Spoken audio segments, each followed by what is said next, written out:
ज्ञानतिमिरान्धस्य ज्ञानाञ्जनशलाकाय चक्षुरुन्मिलितमेन तस्मै श्रीगुरवे नमः। नमो नमो अनिरुद्धाय हृषिकेशेन्द्रियात्मने नमः परमहंसाय पूर्णाय निवृतात्मने स्वर्गपवर्गद्वाराय नित्यं शुचिसदे नमः। नमः हिरण्यवीर्याय चातुर्होत्राय तान्तवे। हरे कृष्णा कृष्णा कृष्णा हरे हरे, हरे Ram Ram Ram Hare Hare. Hare Krishna.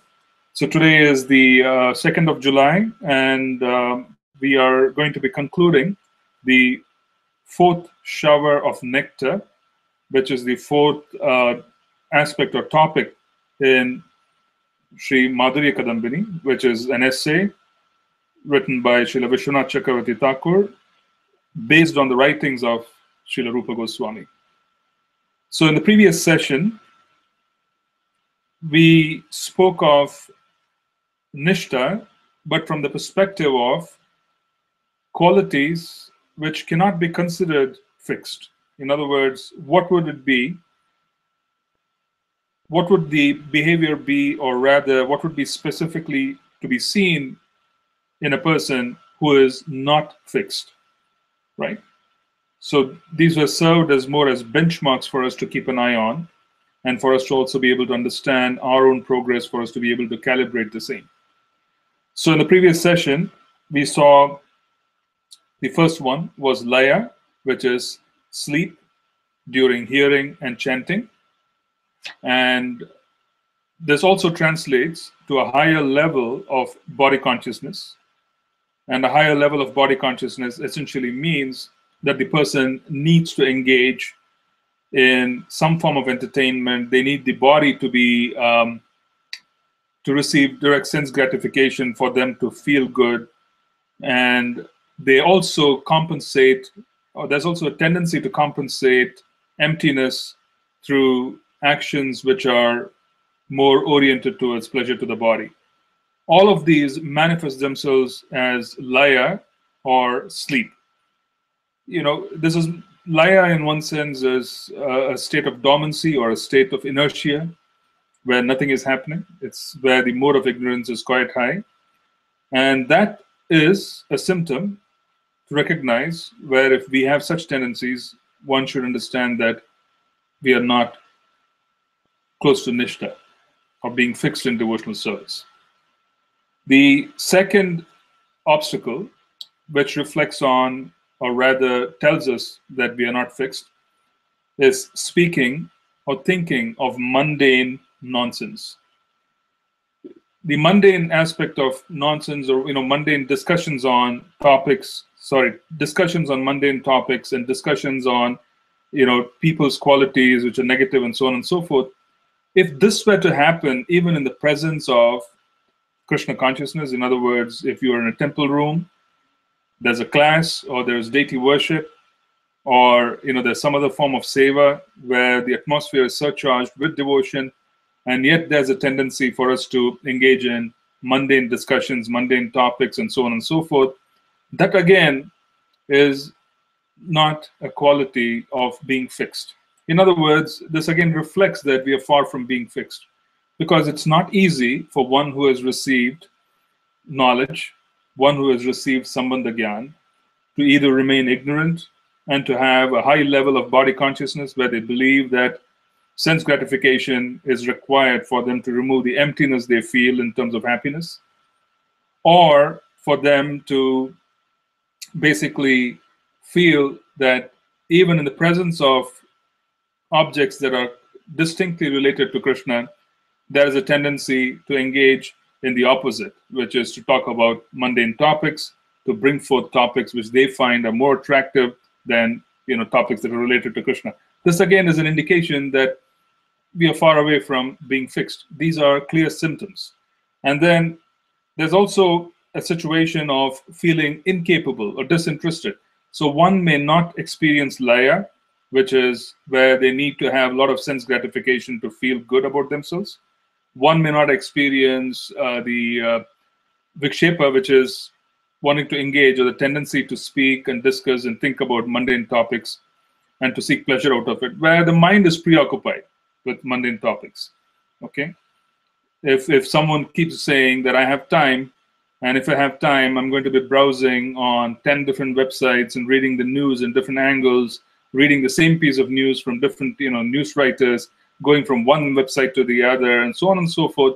This is one form of action which tells you that, the person is not fixed. Because if the relationship with Krishna has reached a point where there's clear information, then how can one be distracted to the point of wanting to entertain themselves with mundane topics?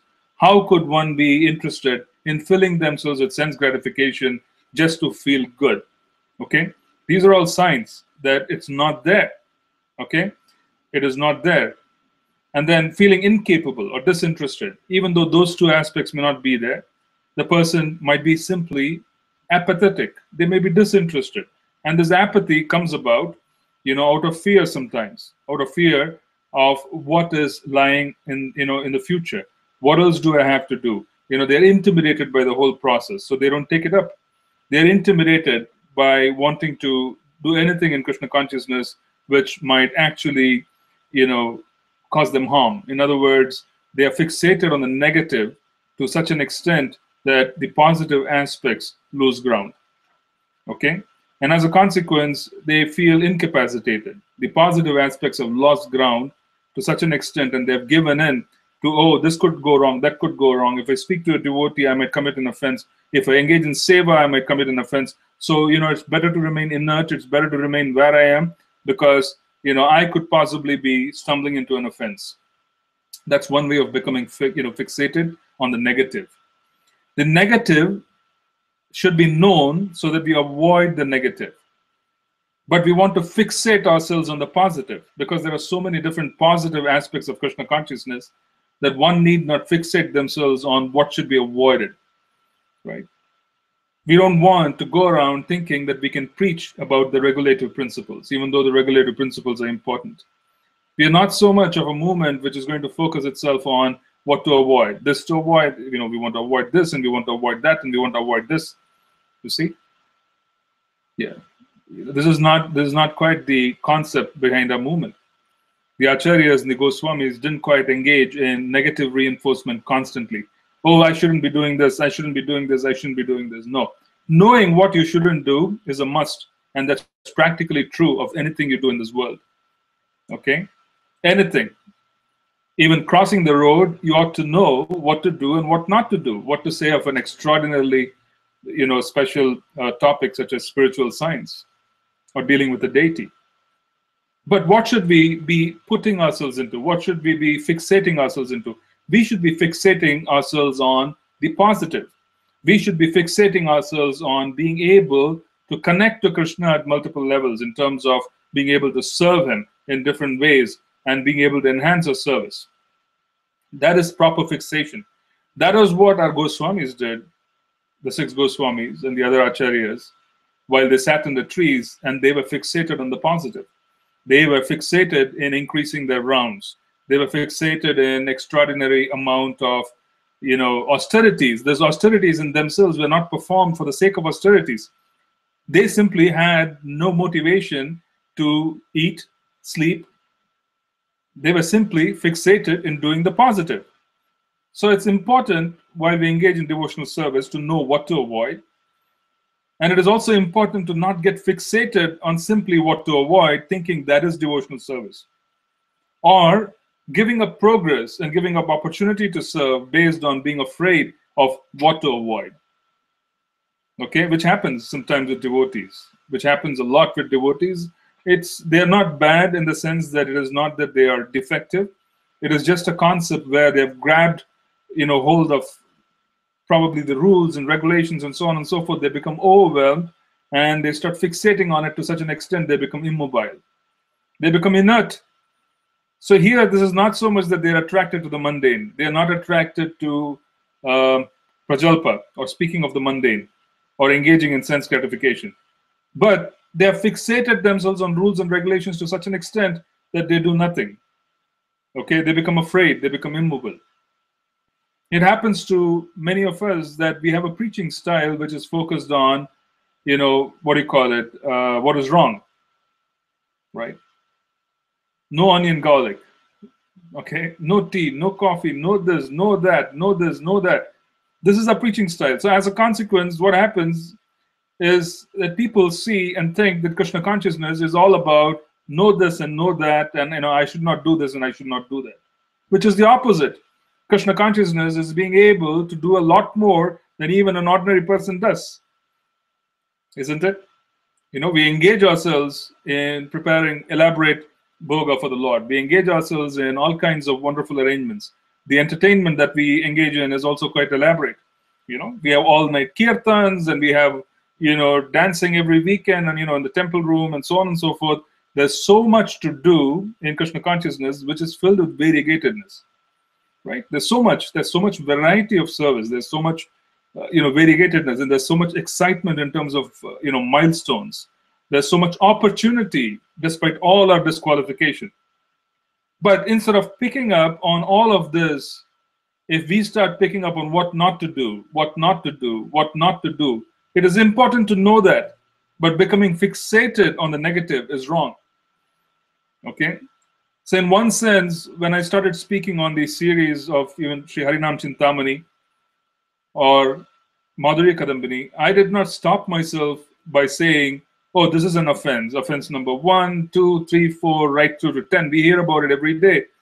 But to know the positive milestones of Krishna consciousness and what is really Krishna consciousness all about and how exciting Krishna consciousness is, that is something which we should really be speaking about. We should know it, right? We should not only know it, we should be thinking about it. And whenever we think about something, we should also be able to speak and act. Okay? There should be no duality, that there's something going on inside and something else outside. So the point which we want to make here is that this particular problem is becoming fixated. So Krishna consciousness is all about taking risk, right? You take risk, and at the same time, do whatever you can to the very best of your ability and leave the results to the Lord.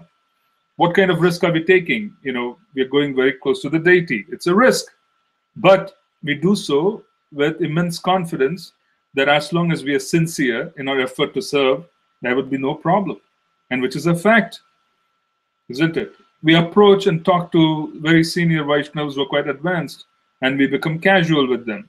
It's a risk, but we also are very confident that they are not in the mode of ignorance where they would probably, destroy us if we do anything wrong. Okay? So that's also there. So the point which you want to make here is that if we start acting by fixating ourselves on the negative, it's a problem. Similarly, acting with wrong consciousness is again a problem. And what is this? We spoke about it in the previous session about entering into the kitchen, the deity kitchen. Okay? This is a fact. Entering into the deity kitchen and being in a lot of rajas or being in ignorance is not such a wonderful thing, because we would be passing it on to hundreds of people if we were to cook for the whole congregation. If we were to cook for the feast without preparing internally for the feast, we would be cooking a lot of nonsense. Okay? Krishna doesn't accept nonsense. Why would he? Right? Why would he accept nonsense? So he would reject our nonsense, and as a consequence, we become instrumental in serving nonsense. It affects a lot of people. Okay? And that was a point which we reiterated in the previous session, that this is the negative aspect of going in with all kinds of thought processes which are in the mode of passion and ignorance for the cooking seva or for deity worship. What is the positive? The positive is that you chant before, you reflect before, you do a little bit of reading from the Srimad Bhagavatam before, you arm yourself and be very reflective while you're in the kitchen. Perhaps, play some class or something while you're cooking so that you can remain completely focused. Okay? It's very important for us to reinforce the positive, but also be fully aware of the negative. And while being fully aware of the negative, do not become meditative on the negative to such a point where it becomes reality. Or we avoid even the positive for fear that the negative could happen. Then there's attachment to sense pleasure. This is quite common. If we sit down to chant, or we sit down for seva, we sit down to chant the Gayatri, we close our eyes, we become meditative, and then sex pleasure comes into the mind. right? This happens when there's a lot of engagement in such activity. But when such thing happens, one has to realize that this is far from being fixed, because it cannot enter the mind. While being fixed, the mind is free of the passion and ignorance. Nishta, being free from passion and ignorance, almost, which means practically at the highest level in the material universe. And one cannot really have a lot of taste for base activity, mundane activity, while one is also situated in very high consciousness. This is not to say that there wouldn't be any stimulation because the senses could, react to the objects of the senses. I'm not saying that. All I'm saying is there cannot be a fixation of this kind where you sit and do your Gayatri and someone remembers, sense gratification, or we chant and we are very, very lucid about all kinds of sense gratificatory, impulses and images and so on and so forth. This is a sign that there's a problem and that has to be fixed. Okay. Next, what happens is Srila Vishwanath Chakravarti Thakur, in the same fourth shower of Nectar, he talks about Nishta. He talks about Nishta, and he says Nishta, fixed faith, has two varieties.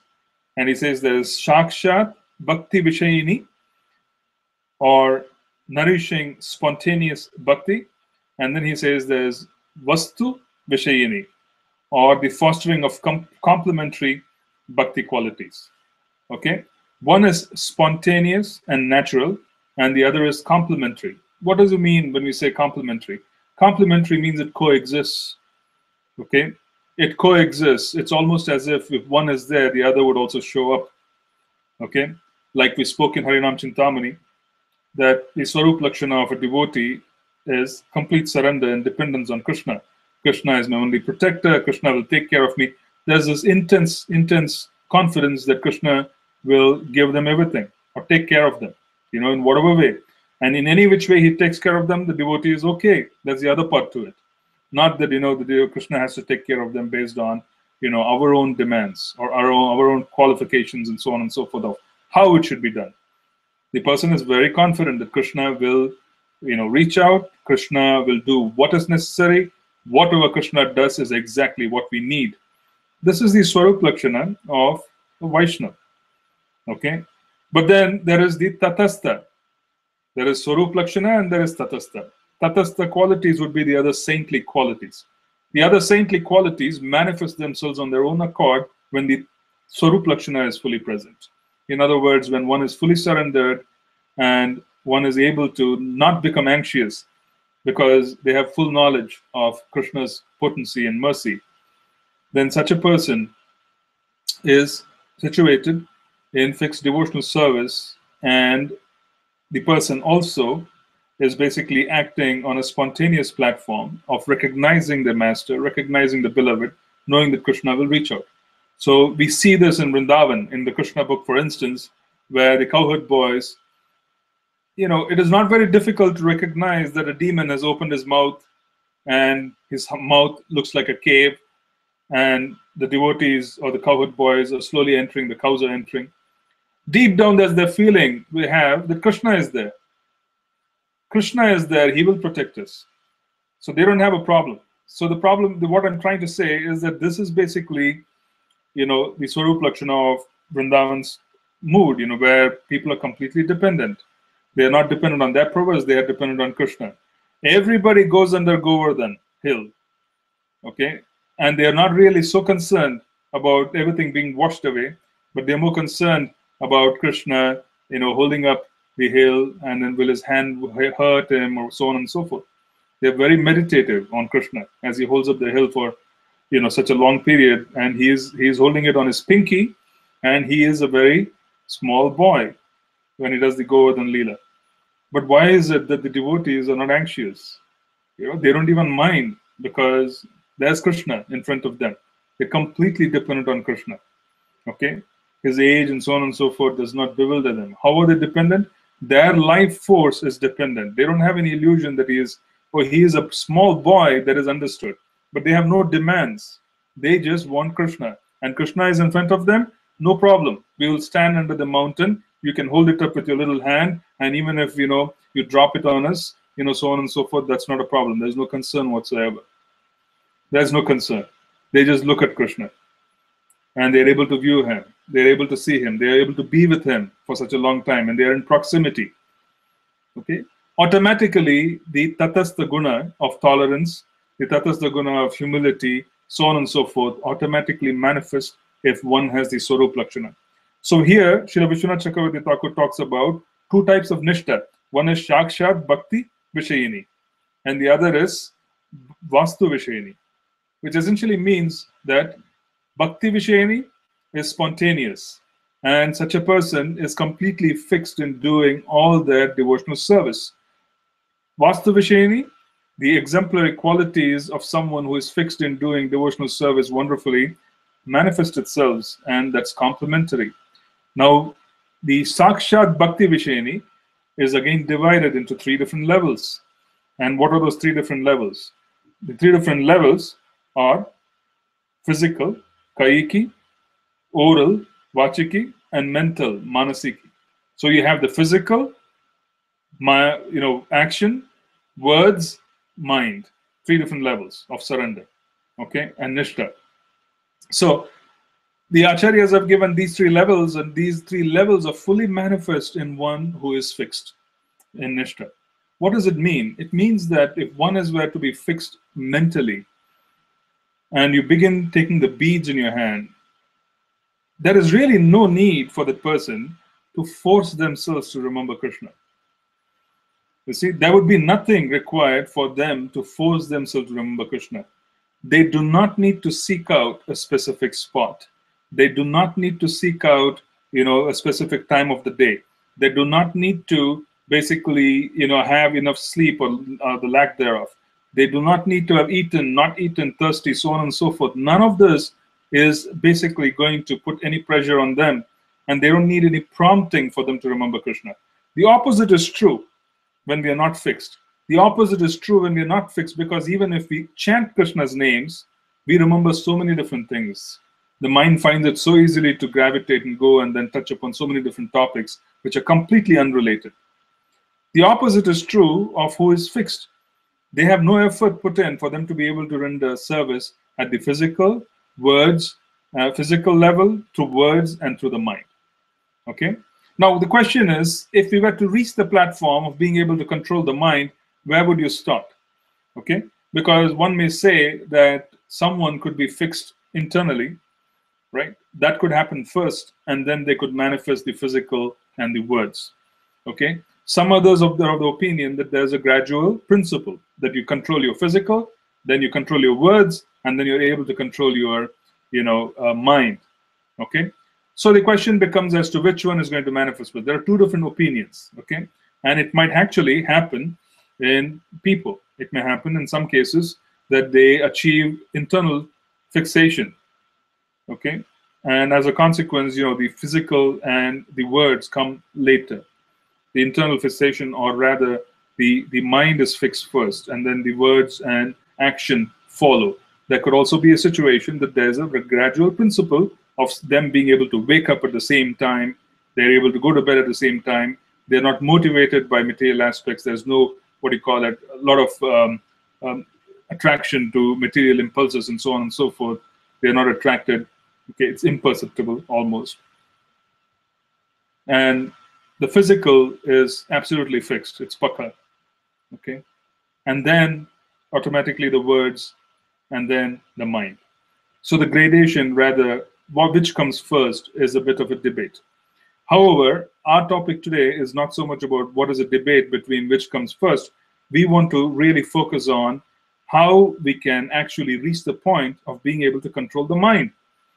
Because the mind is the biggest challenge.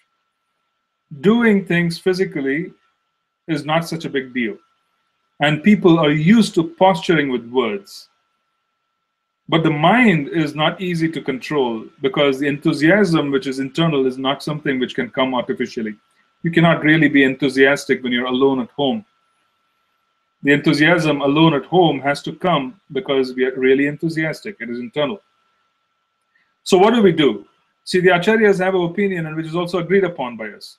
because there is this particular in science, in healing science, we talk about psychosomatic. What is a psychosomatic disorder? A psychosomatic disorder is that whatever is affecting the mind is beginning to affect the body. So someone is actually hurting inside, and as a consequence, they're manifesting that hurt as physical symptoms. Okay, they could be having some relationship issue. That relationship issue could actually become a disease. This is psychosomatic, right? Or they could practically feel, whatever distress they're feeling in the mind manifesting itself in different body parts, which is very true. Okay, the opposite is also true, which is the somatopsychic. What is that? You control body, and then by controlling the body, you control the mind. Yoga, hatha yoga, is a somatopsychic principle. Hatha yoga, specifically the bandhas, are used by yogis as a process of being able to raise the Kundalini Shakti for them to be able to raise higher in the Ashtanga Yoga process. Okay? Now, when they're trying to use the Hatha Yoga principle of being able to use bandhas and so on and so forth, which is practically, rising the air, rising and holding breath and so on and so forth, pranayama in different parts of the body and being able to slowly push, the Shakti upward. When they're trying to do that, what they are trying to do is, in effect, trying to change or use the body to have an internal effect. Do something externally to have an internal effect. Okay, that is somatopsychic. Do something externally to have an internal effect. So Hatha Yoga, you do all your yoga postures, it has an effect on the mind. Okay, so the same principle is being used by our acharyas when they're trying to tell us that if you want to control the mind, start with the physical. If you want to control with the mind, start with the physical.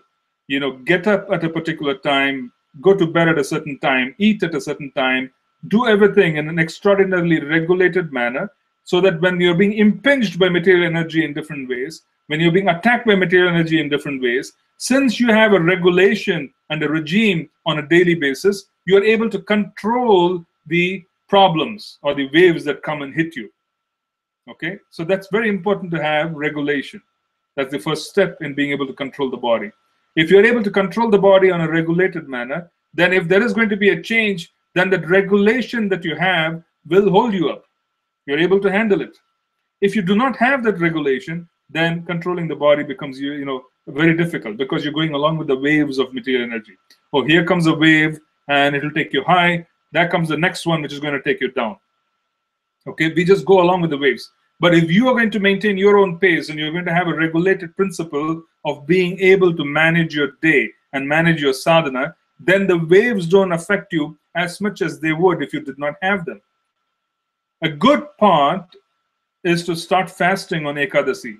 If you do, if you're able and if you have the ability to do water fasting, or rather without water, you abstain even from water. You don't even have water, and if your physical state allows you to do such a thing, it's very healthy to do so, because it does help a lot in being able to regulate the body. How so? Because the moment you start having, or rather you start doing fasting twice a month on Ekadasi, the mind begins getting used to you're taking a decision to deprive the senses and the mind of what they expect. Okay? So you deprive the senses, and the mind learns to not cause too many problems. How? Because the mind is seeing that, oh, okay, this is Ekadasi, he is able to do this to me. As a consequence, you will slowly be telling the mind, I want to wake up at 2 o'clock. I want to wake up at 3 o'clock. I want to chant. When I'm chanting, you will shut up. You will not speak. Okay? This is something which you can do if you start fasting on Ekadasi. How is this so? Because you're training the mind. So this is somatopsychic. You are actually doing physical action, and then you're training what is internal, which is the mind. So once you get very regulated on the physical platform, then one starts introducing control in words. How will that happen? Automatically, because if you're going to engage in chanting properly, and if you're going to engage in seva, if you're going to engage in reading, then you are able to also very easily speak what you read. If one has consciousness which is high, automatically speaking and thinking would be regulated. If consciousness is very, very low, or it is constantly in the modes of passion and ignorance, then one's thinking process is defective from the first place. They are thinking of things which they shouldn't be. They're nonsense, practically. And that nonsense is just a matter of time before it comes to the mouth. How often do we think so many things about some devotees? You know, they're like this, and they're like that, and they're like this, and they're like that. We go back and forth meditating on all the negative qualities of the person, and when the person comes in front of us, we cannot control ourselves. Okay, I have experienced it myself with some people, where I've seen them spontaneously speak to me, and they speak what's inside the heart. And I'm quite shocked about what I hear about what they think about me. It's pretty funny. And then I realized that this could not have come just like that. Okay? It came because this thought process has been on for a long time. There's a lot of meditation. And because there's such a high level of meditation, the moment the tongue becomes loose, people start speaking. Okay? People immediately start speaking. So they immediately start talking nonsense because they have no ability to control. Okay? So that is something which we notice, is because we meditate and our consciousness is low. Because of low consciousness, thoughts are low. And because thoughts and low consciousness exist, our words that we speak are also low. If we develop a proper culture of being fixed in Krishna consciousness, then the person is thinking about Krishna. As a consequence, he will speak about Krishna. He would not be speaking about things which have no relevance. So what is inside and what is outside should be regulated.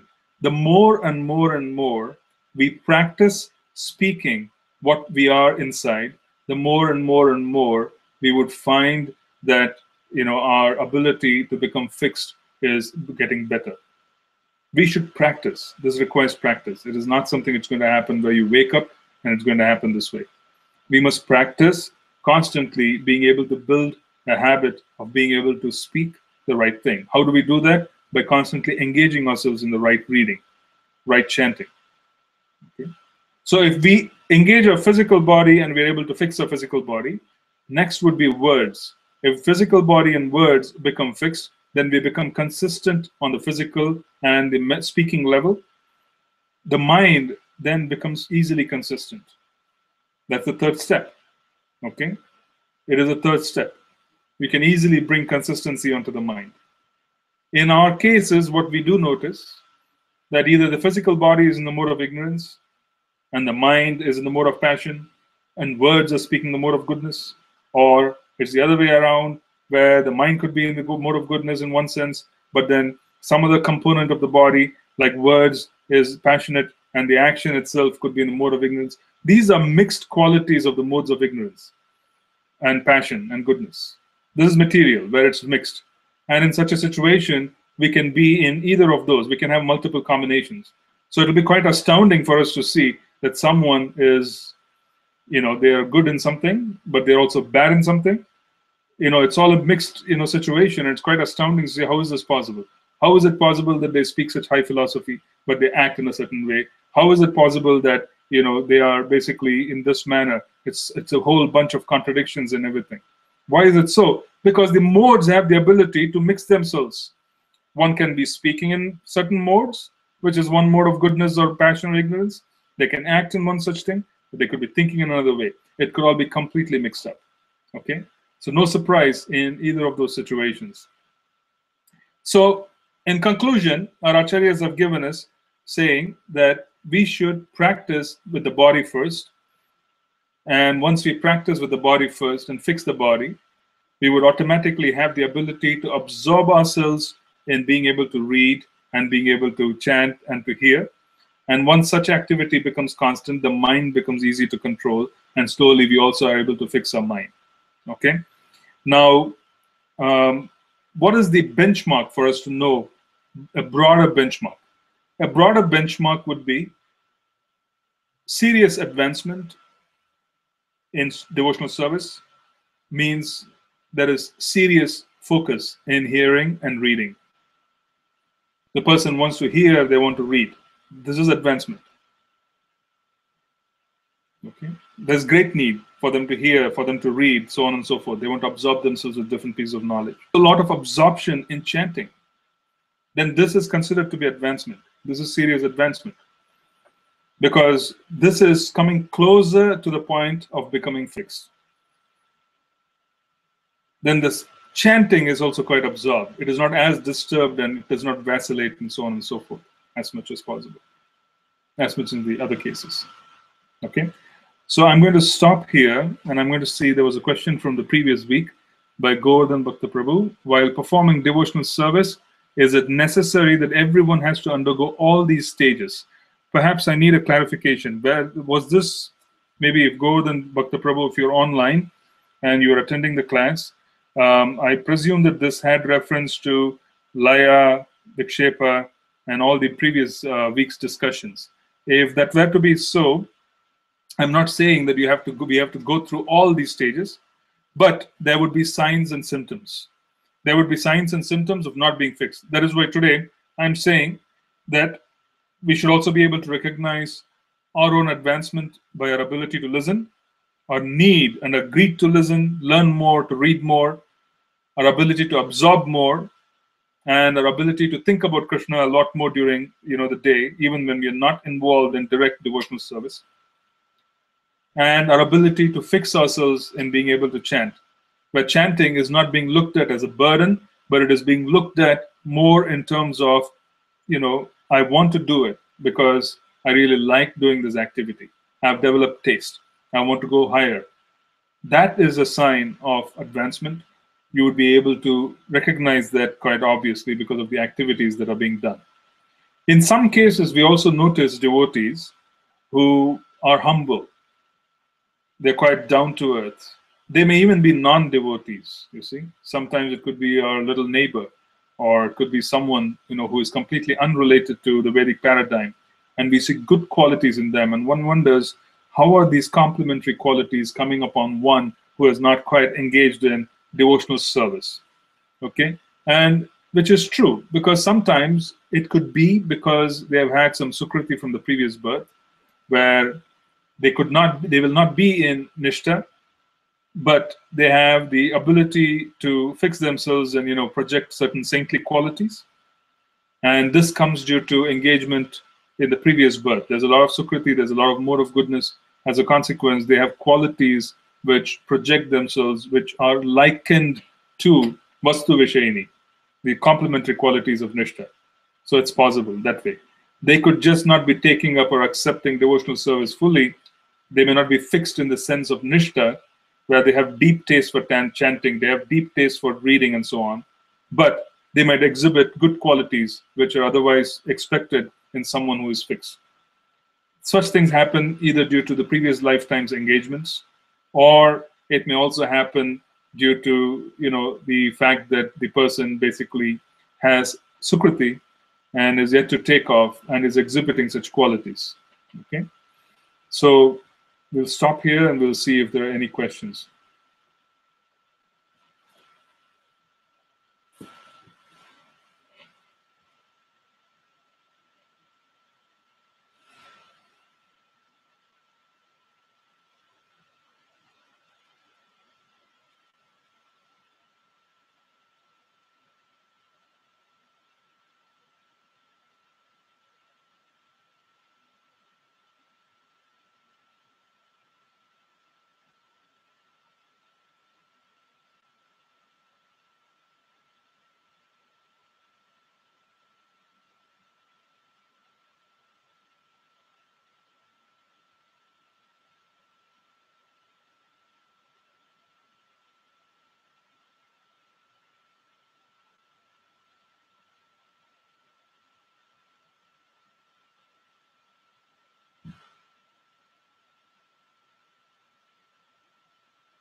Oh, Harini Mekula. Among 9 devotional processes, chanting requires focus on mind. Instead, can we pick up other anga of bhakti so that we can surpass these stages?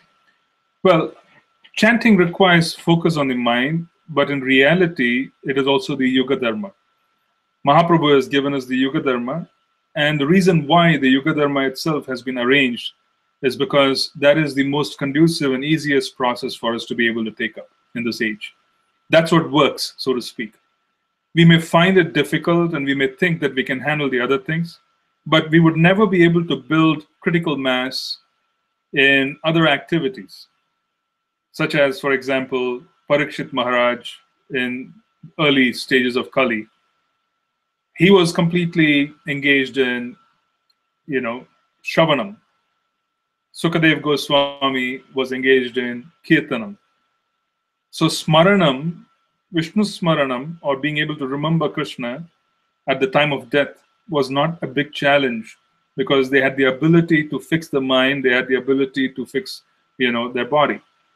In our case, we are weak all through. So the easiest process that has been given to us is not indirect, it's direct. And the direct processes call upon Krishna's names, because Krishna's names and Krishna are non-different. So we may not be able to fix our mind initially, but as time goes by and we engage in devotional service, our senses, coming in touch with Krishna, would be purified of passion and ignorance. If our senses are purified of passion and ignorance, then the senses would not be passing on a lot of impulse onto the mind. And as a consequence, the mind becomes purified of passion and ignorance and is situated in the mode of goodness. And from the mode of goodness, one is able to elevate themselves and go higher to the spiritual mode of goodness, which is completely free of passion and ignorance. So what does this mean? It means that it's a process. And this process basically starts with the tongue.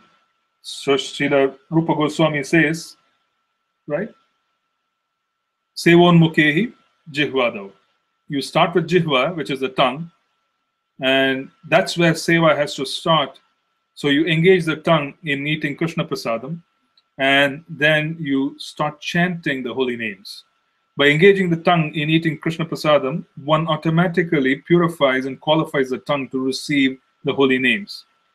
Actually, in my experience, my personal experience, devotees struggle. They really struggle because they have poor eating habits. What does it mean? They struggle with their sadhana because they don't really fixate or rather focus on eating prasadam. They eat everything, they go wherever they go. They may not eat meat, but they basically eat, in the so-called, vegetarian meal because of circumstances, and the so-called vegetarian meal is as good as the other, because it's again something which is not connected to Krishna, and they take on the consciousness of the cook, and as a consequence, they don't have the ability to chant. So it's almost as if, one has cleansed their senses, and then they go out and come in touch with lust. And then the lust itself, which they come in touch with, is overpowering. So the most important aspect for chanters, serious chanters, in my opinion and experience as well, is for us to avoid non-prasadam. Become a little fanatic in wanting to eat prasadam. Becoming fanatic in wanting to eat prasadam would eventually allow us to chant. It's very, very critical. It's critical. I cannot really underscore. There really isn't anything more important for a chanter than to control what they put into the mouth. If you can do that, chanting will become easy. I can assure you of that. This is also a scriptural verdict. It's not something which I'm just making up or I'm just saying out of my experience. It is scriptural verdict, where Sevon Mukhehi Jivadav. So Srila Rupa Goswami is saying, start with the tongue and eat Krishna Prasadam, and as a consequence, you will be able to experience the holy names. If we do that, then chanting becomes quite easy, because the moment we control our senses through eating, automatically the senses become, you can say, not as enthusiastic to engage with the objects as they are now when they're eating regular food. Okay, so that's something which I would really go in for. Srila Bhaktivinoda Thakur was very clear. He said, right, Golokeda Premadan Harinam Sankirtan. What does it mean? It means that the holy names have descended from the spiritual sky. They are not mundane. They have descended from the spiritual sky, and since they are descended from the spiritual sky, they have to have a platform for them to dance, and that platform is actually created, or rather presented, by coming in touch with a tongue which is used to eating Krishna Prasadam. Then one is able to taste the holy names. If not, one basically finds it very difficult to chant. So my recommendation is not to move away from the Yuga Dharma, even though we feel less enthused, or we may feel it's tough, or rather we may think that we have other things to do which we could engage in, which is not wrong. I mean, enthuse yourself in any manner you want with Krishna consciousness. Nothing wrong with engaging with the other angas. But this is the Yuga Dharma. Here's where the mercy is. Here's what the arrangements have been made for. So go for it fully. When you go for something in life, go for it fully. That's very important. You see, if we hold back in things which we take up in life, then we achieve nothing. That is a quality which we should always remember. That if you want to take up something in life, go for it fully. Just go for it. Which is what many of these stalwarts did. These stalwarts, devotees, they practically threw away everything which was there because they found something important and they stuck to it. We also read in the Srimad Bhagavatam that the so-called prince is born and the prince just walks away. He thinks he has to go and then pursue spiritual life. The prachetas are asked to get married and rule a kingdom, and they're saying, no, we better go and perform austerity. Otherwise, our spiritual life could go, awry. It could go wrong. So the point I'm trying to make here is that there are so many examples in Shastra, and even in mundane life. Where do we even find anyone who has achieved anything of any level if they did not have a singular focus in being able to do so? So that's something which our devotees also have to pick up a lot. We really have to take devotional service and say that, yes, I'm going to dedicate myself. And then start looking at what is dedication.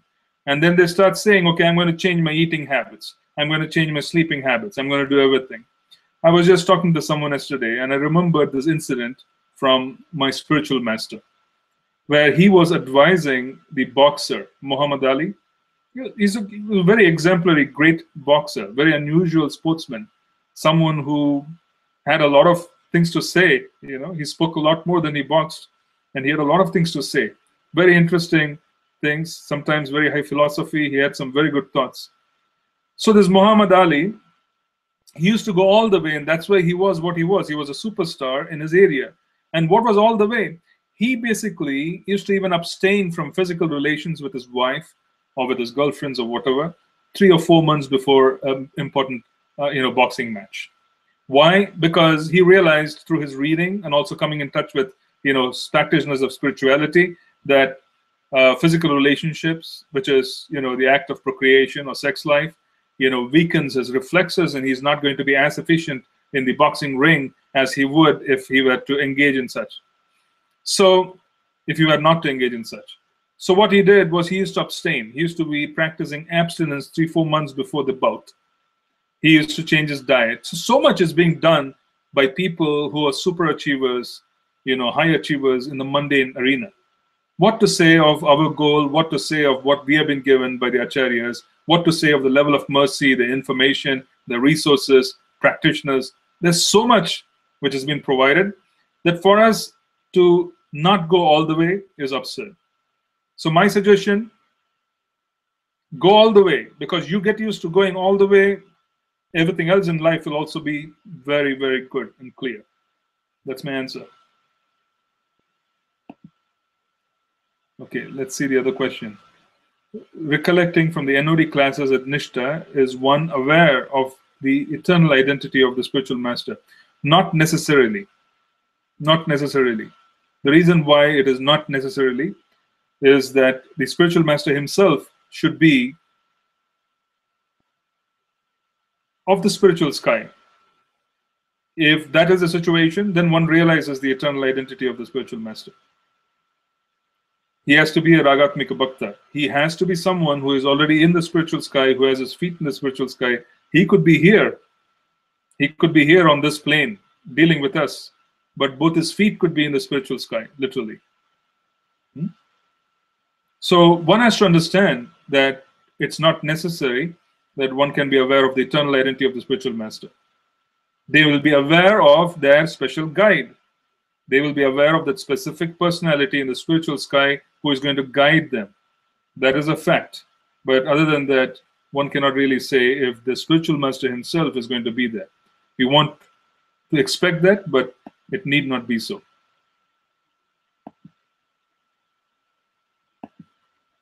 Okay, one more question.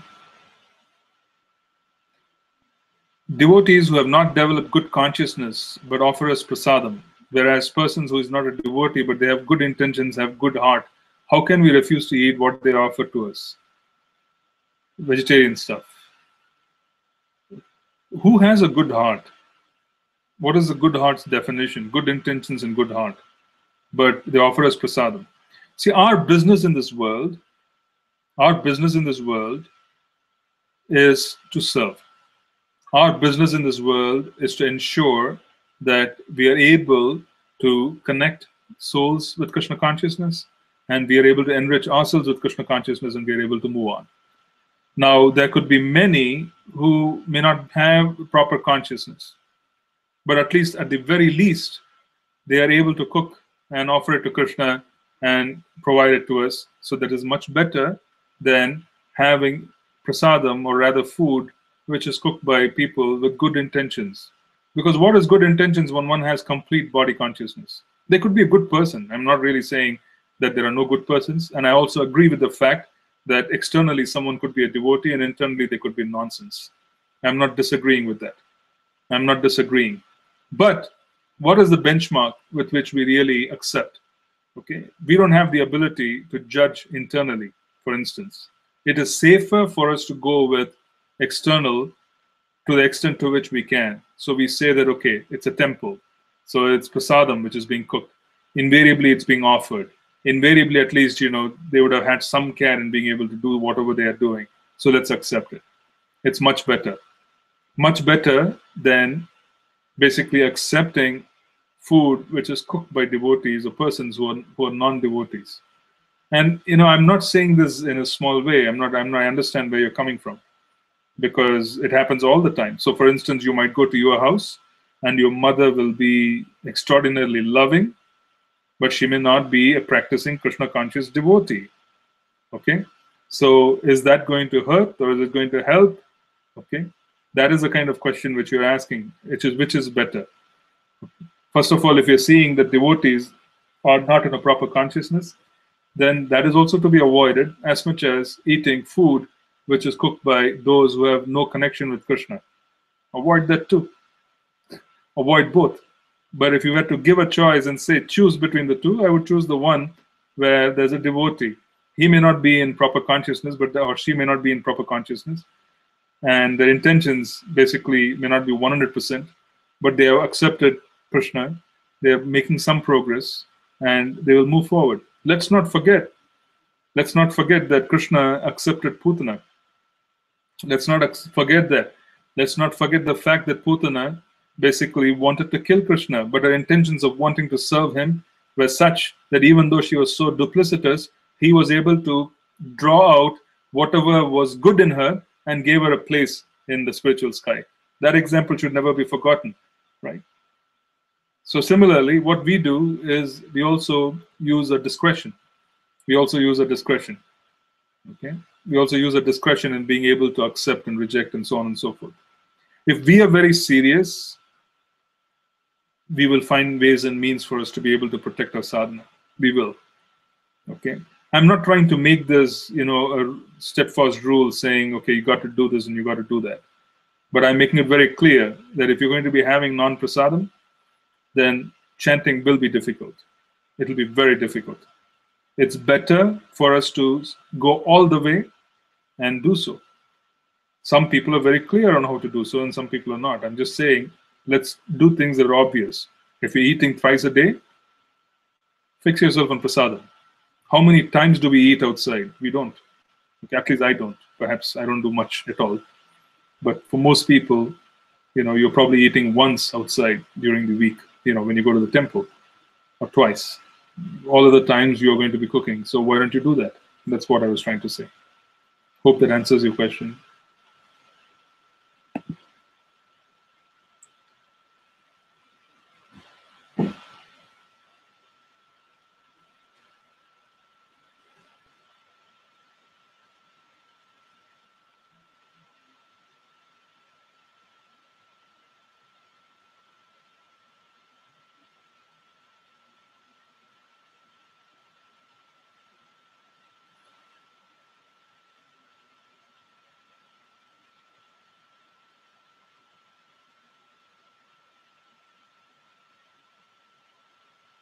Srila Prabhupada ki Jai.